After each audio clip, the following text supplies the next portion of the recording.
Sanibonani. Usishi futhi lo Ncwaba Mathendra bayikhulu. Ngihamba nogoba amajanga samahle ombambo omageza ngobisi.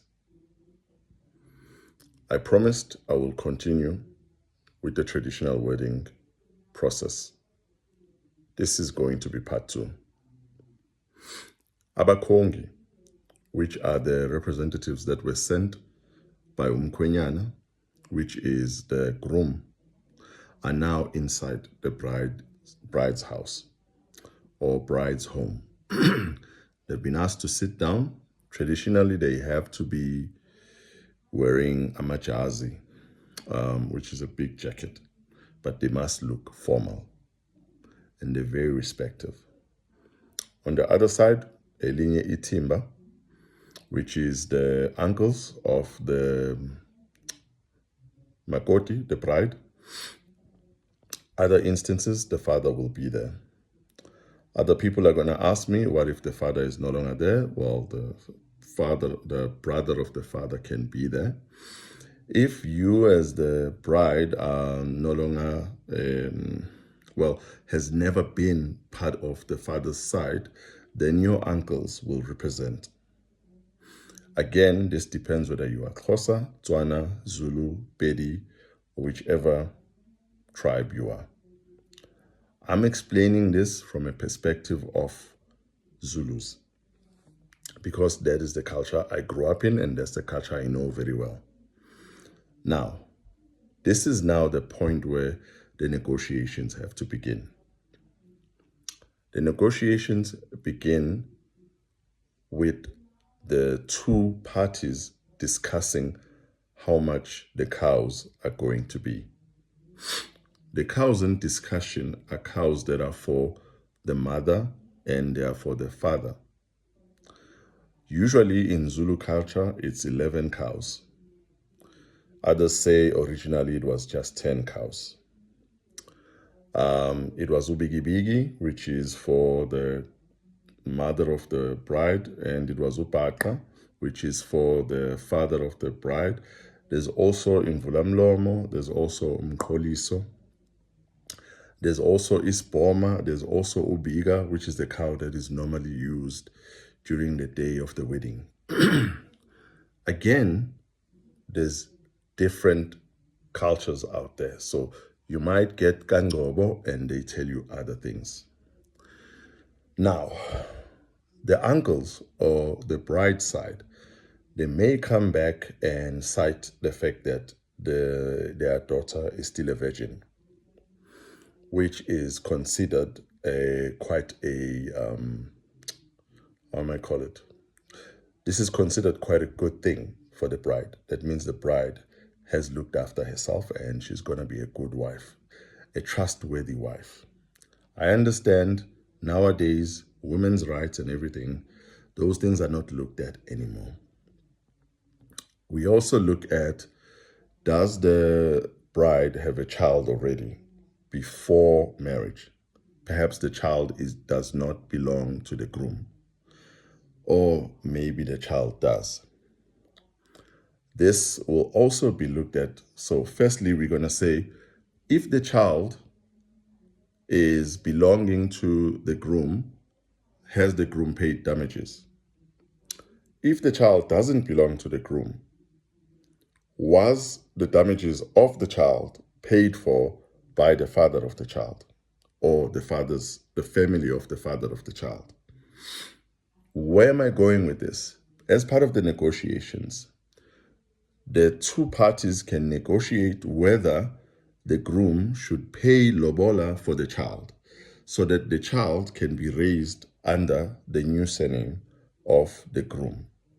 So, if the groom is Ngobo and Digam Kizela, and the child of the bride to be is using the Mkiza surname, which is a surname of the mother, there is a negotiation that can happen to say, we are taking this child and I will be the stepfather of the child, as Ngobo now. I'm making an example.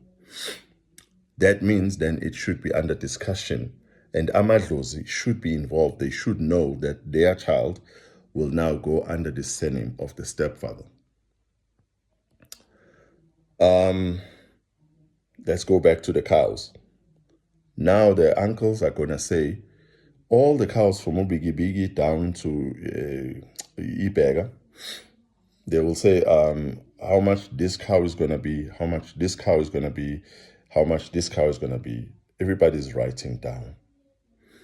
Then everything is added up and then it comes to a price. So let's say 20,000. And then the groom's side says, 20,000 is too much. Our son doesn't work, or the son is a businessman, he's a hustler, he's doing things on his own.